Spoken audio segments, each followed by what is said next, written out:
Welcome to the words.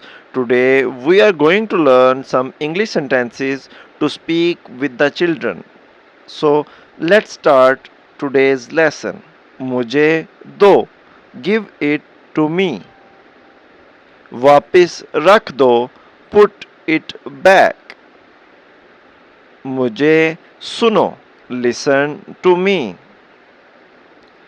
इंतज़ार करो. Wait. आहिस्ता चलो. Walk slowly.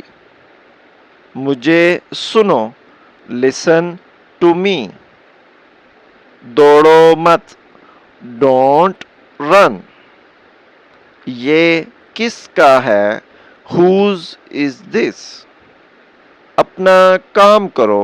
Do your work. अपना होमवर्क करो. Do your homework. स्कूल का वक़्त हो गया. It's school time. खाना ख़त्म करो. Finish your food. हाथ साफ करो. Clean your hands. बिस्तर पर जाओ. Go to bed. अच्छे बच्चे बनो. Be a good child. शरारत मत करो. Don't be naughty. Thanks for watching this video. Please do like, subscribe and share this video and channel.